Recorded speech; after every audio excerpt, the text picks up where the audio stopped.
So Governor DeSantis from Florida is proposing something that no other state in America is doing today. No state income taxes, no property taxes. Complete opposite of what Mamdani is proposing in New York City. Free buses, free government-ran groceries, all these free things that he wants to tax the rich. He's doing the opposite. Mamdani's listening to his younger voters. DeSantis maybe is listening to his older voters, Florida boomers. There's a big debate on Twitter with DeSantis. You just want to protect your boomer billionaires and millionaires, and no, that's not true. Back and forth.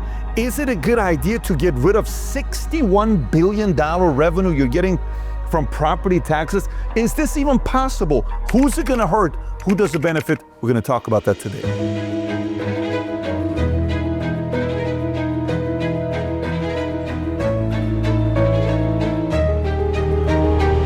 Okay, so if you're wondering why is this guy hanging on to all these notes, if you want, this is all the research from what we're going to cover today. If you want this, hang around at the end. I want to tell you how to get all these notes. Okay, so let's go through it. Roughly $61 billion 2024 revenue came from property taxes. Of that $61 billion, 18 to 20 billion was homestead. People who live here. Non-homestead was $40 billion to $43 billion, 64% of people who don't live here. These are people that own a vacation home. It's Florida. It's a beautiful place. They want to come here during the winter. All of that. Right now, look at this here. The $61 billion, we wanted to find out where that money is spent.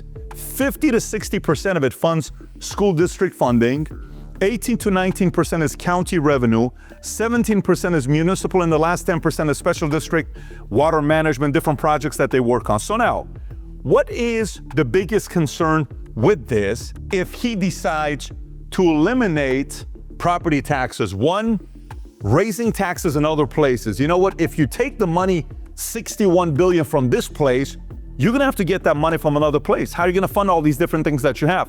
And he said multiple times, DeSantis himself has said he does not want to raise taxes, raise sales taxes, which you'll see what sales taxes will look like if he has to do that, because sales taxes right now in Florida is 6% plus some local surtaxes. If they eliminate this, some are saying sales taxes may have to go all the way up to 11 to 12%, will be the highest in America. He says, nope, we're not going to be touching that.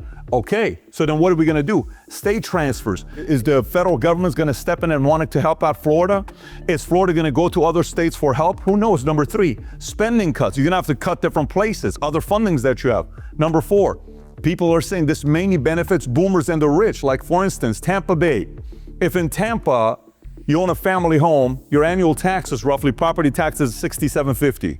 In Miami Beach condo, $93.75. But in Naples luxury home, you're spending $18,750 on property tax. If we eliminate this, who's it really helping? And the challenge we have right now in America with affordability, is it for the people that are the boomers and the rich, or is it the younger families? Just got married, 30 years old, husband and wife want to have kids, want to buy a house, they can't afford to do so. Do you want to tailor to them so they show up to you, or do you want to tailor to the rich? That's the criticism and the back and forth that they're doing right now with the debate, which is totally fine. But again, keep in mind, if they do this, this will be the only state that's no income taxes as well as no property taxes. Let me continue. So now, on this side, if we go through it in regards to the concern, watch this. Possible benefits. Number one, so his idea, if they do this, who do you attract? You increase migration from other high states, such as who? New York is possibly about to have a massive amount of people that are going to leave New York that could be coming here. This is good. We want people to want to come here and not want to pay property taxes. Number two, encourage capital inflows and new development. People are saying, wait a minute, you're not going to be saying, come to Florida. You're not going to pay property taxes. Let's go build. Let's go to Florida and build. This is a good place to invest. Inflow of capital and development. Make Florida an attractive place for remote workers, retirees, and businesses relocating their staff, kind of like Ken Griffin is doing and some of the other guys are doing. We're going to get businesses that are going to put their folks to be in Florida. And that's exciting if they do that, right? That's kind of what we're thinking about it. Now, a few things to be thinking about when it comes down to Florida. How will it be funded? He's saying, instead of us raising the sales taxes, couple ideas. One, let's just increase tourism tax. Guess what? If you're coming in, I'm just spitballing. If you're coming in, instead of paying this much for a hotel, we're adding a tax on hotel room for people that are coming as tourists. You're gonna come and get a cab, you're gonna come and get whatever you may be, rental cars, you're gonna have a certain fee that's gonna go up. Now keep in mind, Florida, 10% of the state revenue comes from tourism. So you have to realize Disney World, Universal, Miami, Florida, Palm Beach, there's so many reasons to want to come down to Florida. Number two, higher on commercial non-homestead. So you're elsewhere, you want to build down here, residential or commercial rates, let's raise the taxes on those guys. And an entry fee, which is absolutely insane. In Canada, a lot of people here you meet from Canada, they left, they'll tell you, I had to pay an exit fee leaving Canada. What do you mean? Well, if I'm leaving Canada, if I want to take my money out of Canada, I got to pay an exit fee. A couple years ago, California noticed how many people were leaving. And so they said, we got to figure out a way that if you leave California, you go to Nevada, you sell your business for $100 million.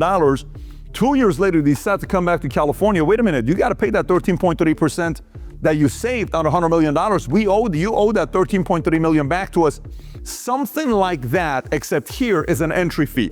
You want to leave New York to come here, you got to pay us. He's going to have a lot of issues there legally to get that passed. He's a lawyer himself. He knows this one's going to be tricky. But again, he's going to be pushing the envelope for that. So let's stay on this because there's something that we're thinking about here.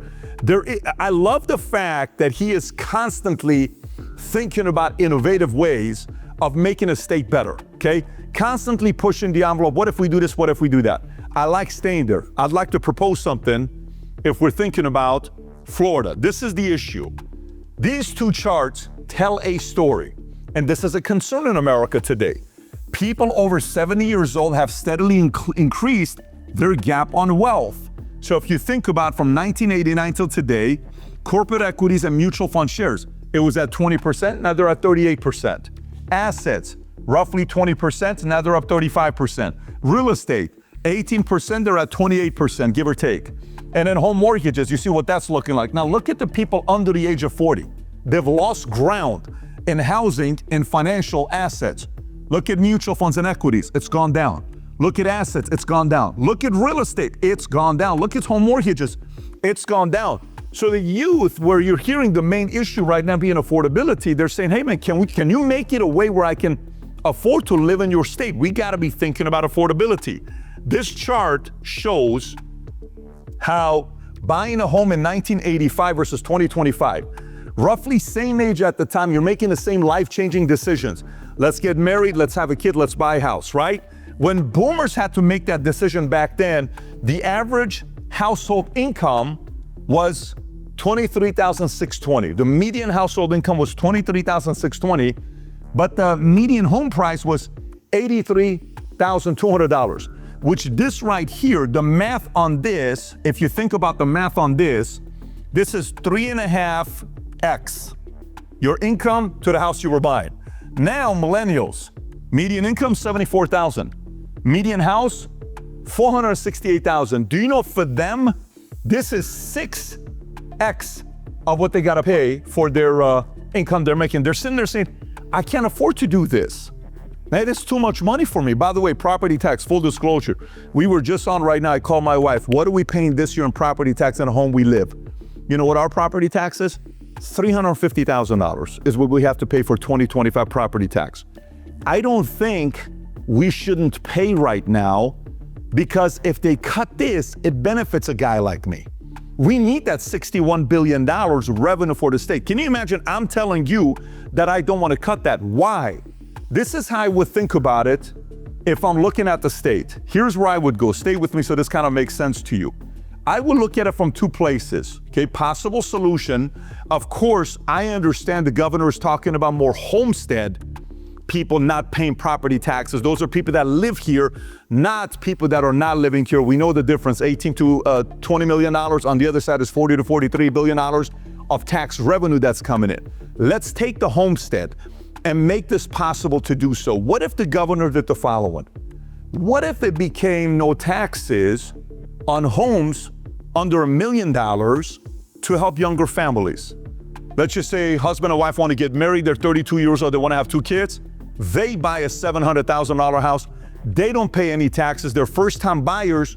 Give them 10 years of not having to pay property taxes. I just became a homeowner. I just bought my first house.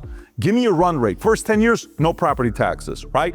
first loan, first 10 years, something like that. Or number two, the other option would be folks that are 65 plus retired collecting Social Security.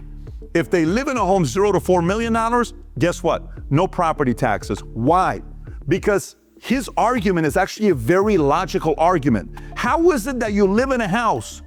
They claim you own it, but you have to pay me taxes. I thought you owned the house. Why are you paying me taxes on something you own? It's kind of like you bought a car. It's paid off. It's yours. $60,000 car. Do you pay taxes on that car every year? Then why are you paying taxes every year on that? There is a very, very good argument on paid off homes for people not to pay taxes. I fully understand the concept of paid off. If it's paid off, you bought the property cash, there's nothing else going on. Yes, we can have that argument of not paying taxes, but it's not paid off. Different story, you have to pay property taxes. In this instance, for people that are 65 and up, $0 to $4 million, you can change that base. I just don't think you need to go to $60 million homeowner person. Hey, we feel bad for you. You don't have to pay property. And there's plenty of them here in Manalapan and Palm Beach and certain areas of Miami and Naples. This place has a lot of beautiful homes, right? This prevents them from losing their home because property taxes are due and it increases roughly every year. So all of a sudden, this 72-year-old husband and wife, they've lived in this property for 32 years. Their kids and grandkids love this place. It's on the water, it's on the bay, whatever it is. We now can't pay the property tax. We are forced to sell, or we don't make the payment, and the next thing you know, I am forced to sell via a deed sale. I don't think that's cool. I don't want them to pay the price, and I want them to be able to be excited about moving to a great state like this. So these are my ideas. Again, I absolutely love the fact that he's proposing ideas like this. It's always good when you have a governor who's the head of your state that's proposing new ideas. You want that. You want new, fresh ideas to have a lot of debate. And then at the end of the day, through the debate, boom, we have a great idea that we can do something with. So I love it. I'm excited about it. Some of the details are complicated, but if you want to get all the notes that we did earlier that I showed you, if you want to get access to all these notes for free, go to PBD Entrepreneur Circle, click on the link below. Take the notes. There's a bunch of research that's not even on the video here, and you can find out exactly how we're seeing this for ourselves. Give us your thoughts. You can connect me directly. My QR code is right here. Connect me. You may say, good idea, bad idea. Here's what else I would want to do. I want to hear from you. And last but not least, if you enjoyed this video, we did a video many years ago, 4 or 5 years ago, titled 10 Reasons Why I Moved to Florida. If you've never seen it, click here to watch it. If you got value out of this video, give it a thumbs up and subscribe to the channel. Take care, everybody. Bye-bye, bye-bye.